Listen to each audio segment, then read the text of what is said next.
Dr Volox, bienvenue sur la chaîne de lutherie rock'n'roll pour vous, les amateurs, par un amateur qui se professionnalise. Alors cette semaine, on reprend la super strat de Carbon Killer. Ne vous en faites pas, les pitreries de Brandon à la fin du dernier épisode ne sont pas passées inaperçues. Espèce de petit salaud, après tout ce que j'ai fait pour toi! C'est parti pour la deuxième partie. En intro, je vous raconte ma rencontre avec Carbon Killer. Il ne reste plus grand-chose de la Terre, remplacée par du béton et de l'acier. La cité monde. Contrôlée par les Megacorps, Carbon Incorporated en tête. Je fais partie d'une espèce menacée. La Carbon Inc. contrôle tout, avec leurs androïdes carbone.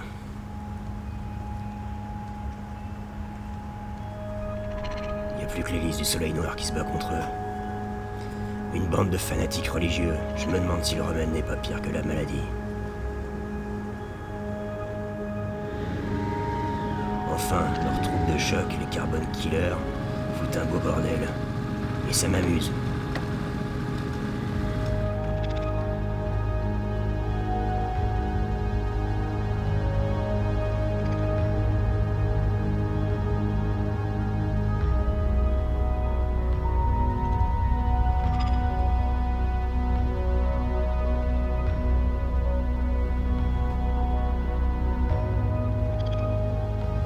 Ils veulent que je leur fabrique une nouvelle arme. Ils payent très bien. Mais il ne faut pas que les Megacorps puissent remonter jusqu'à moi. Va falloir que je brouille les pistes. Brandon est le parfait pigeon.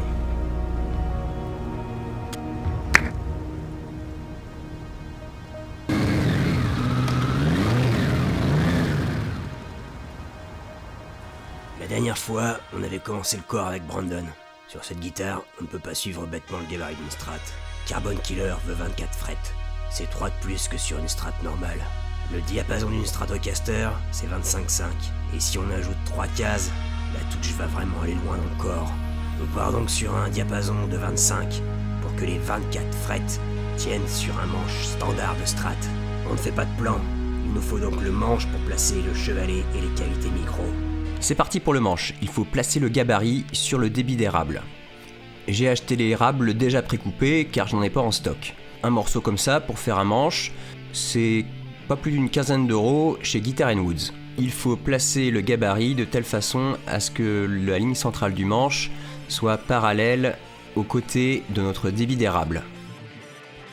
Je n'ai jamais fait de manche type Thunder, mais c'est tellement archaïque que je peux me permettre de juste expliquer à Brandon comment on fait.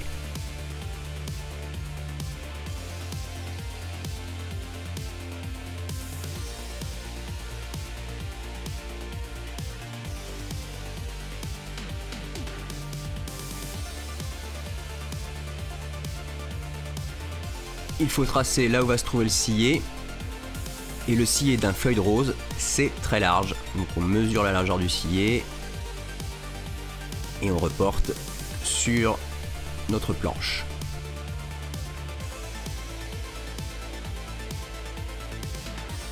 Maintenant, on repère où se positionne le truss rod.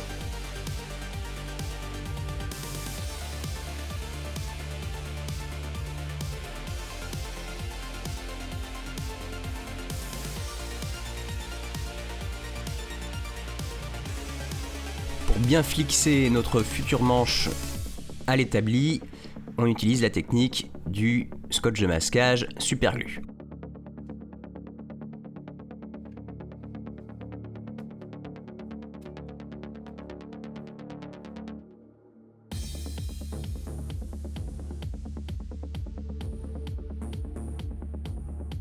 Avant de faire la défonce, Brandon vérifie les mesures du truss rod, donc c'est toujours 6 par 9. Il vous faut donc, sur votre défonceuse, une fraise à rainurée de 6 mm. Brandon règle le guide parallèle de la défonceuse pour que la défonce soit vraiment bien centrée. On met un tout petit coup de défonceuse pour vérifier qu'on est bien centré, et on ajuste.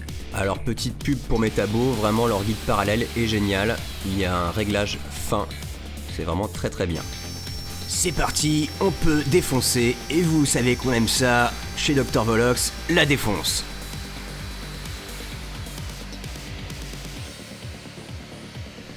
Quand vous utilisez un guide parallèle, il faut bien appuyer sur celui-ci sur votre planche pour ne pas partir de traviole.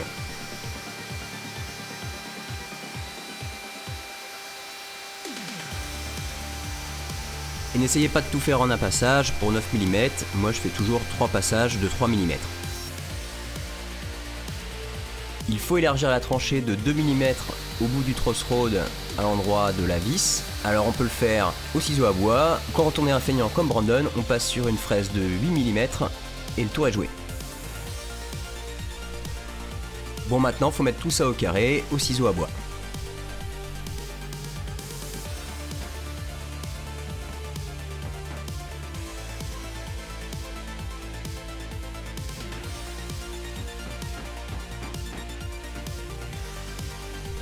Un petit coup de lime sur les bourrelets de soudure qui dépassent du truss rod.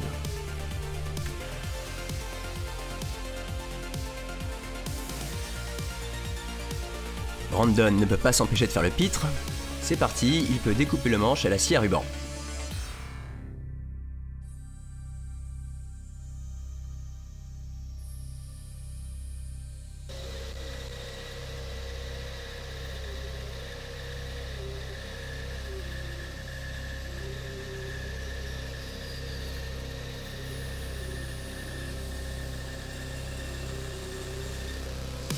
Il peut maintenant coller le gabarit au futur manche.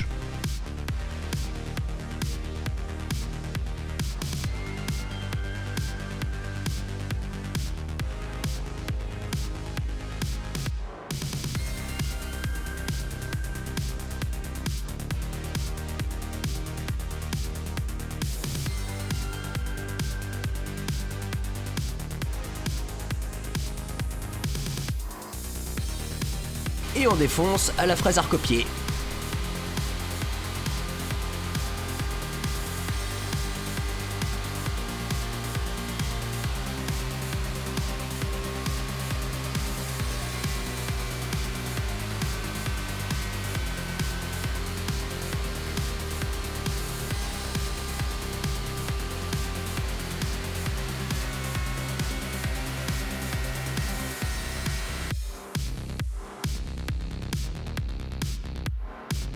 On attaque la touche en érable qui provient aussi de chez Guitar & Woods. Je vous mets le lien dans la description.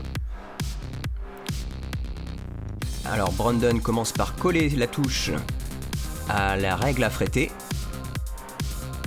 Alors comment ça marche? Il faut vous faire une petite boîte à onglets dans laquelle vous mettez la petite pin qui est livrée avec la règle à fretter. Sur la règle, au niveau de chaque fret, il y a une encoche. L'encoche vient se caler dans la petite pin. Alors normalement, il vaut mieux faire les encoches de fret après avoir fait le radius. Mais là, j'étais un peu perturbé par cette histoire de scier de Floyd Rose.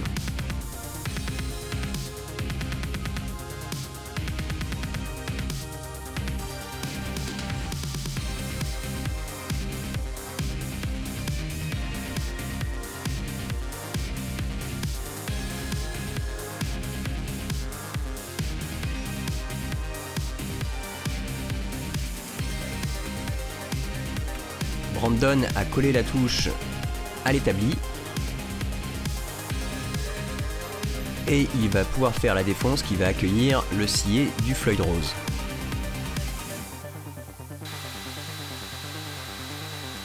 Brandon défonce, toujours avec une petite fraise à recopier. On enlève ce qui dépasse de la touche à la scie à onglet pour une belle coupe bien nette et bien perpendiculaire. Quelle précision! Ah, ben c'est ça, donc c'est bien.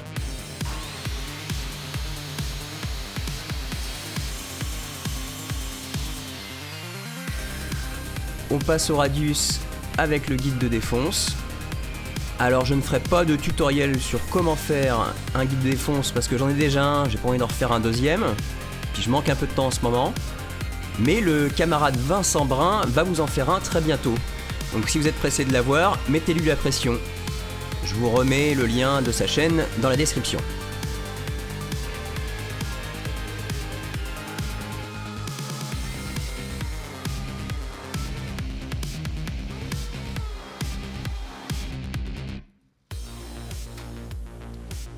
Brandon doit remettre un petit coup de scie sur les encoches des frettes. C'est un peu de ma faute, mais ça le fait bosser, c'est pas plus mal. Il faut mettre le fretboard en forme. On le trace avec le gabarit.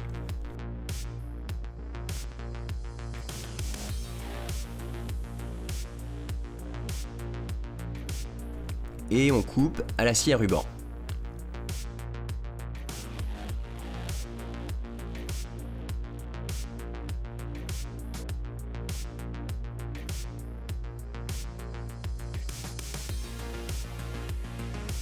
Ensuite, on colle la touche sur le gabarit et on y va à la défonceuse. Et là, c'est le drame. Brandon avait coupé très loin de la ligne, voilà ce qui arrive. Pas de panique, c'est fendu très nettement, donc on peut recoller. Je mets la colle avec un petit pinceau pour aller vraiment dans la fente, et j'utilise des petits serre-joints. À la fin, on ne verra rien du tout. 24 heures plus tard, Brandon peut repasser son fretboard à la scie à ruban pour vraiment couper au plus près de sa ligne. Et cette fois-ci, pas de problème à la défonce. Bon, il y a eu un petit problème par contre de caméra, j'ai rien filmé. Maintenant, il faut enlever de l'épaisseur à la tête pour qu'elle soit plus basse que le fretboard.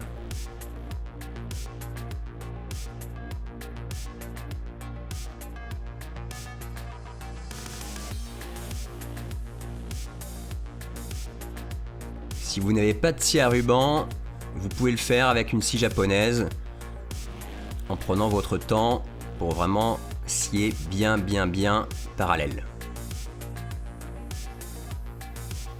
Quand vous refendez à la ruban, pareil, faut vraiment y aller tout doux, sinon vous bloquez la lame.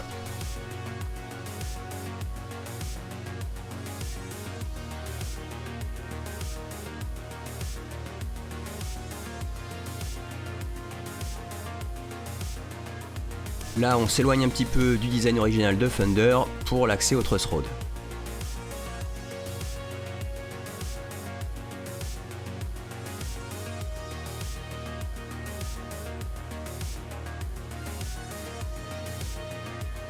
C'est moi qui perce l'accès, c'est un petit peu délicat.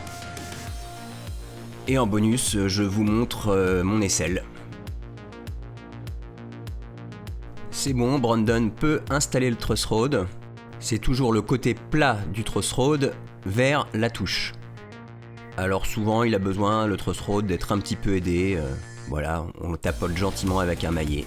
Et surtout, avant de passer au collage de la touche, vérifiez bien que votre truss rod ne dépasse pas du bois. Il faut qu'il soit vraiment à fleur ou un tout petit peu en dessous du bois.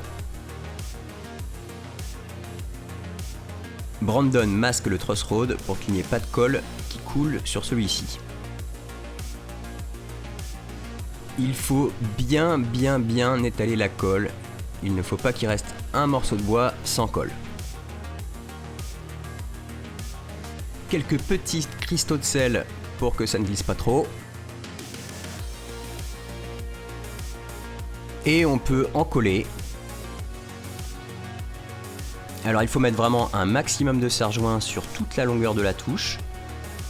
Par contre, faites attention à ne pas abîmer la touche avec vos serre-joints. Mettez des cales si le fer est à nu. Et ce n'est pas la peine de serrer comme un bourrin, il faut juste bien serrer et qu'il y ait une bonne pression sur toute la touche. Voilà. Ça y est, le manche est suffisamment avancé pour qu'on puisse déterminer l'emplacement du chevalet et des cavités de micro. Mais vous verrez ça au prochain épisode. Un peu plus en bas là. Ouais, c'est mieux. Voilà, c'est tout pour aujourd'hui. Je vous rappelle qu'il n'y a pas de pub sur cette chaîne. Par contre, j'ai un Tipeee. Bon, si vous ne pouvez pas ou si vous ne voulez pas donner, fais gaffe toi là, je t'ai dit là, par là. Si vous pouvez pas ou si vous ne voulez pas donner, il n'y a pas de souci. Par contre, pensez bien à liker et à commenter, partager, abonnez-vous surtout. La semaine prochaine, on attaque une basse, inspiration Thunderbird. A bientôt, and don't forget to rock and roll!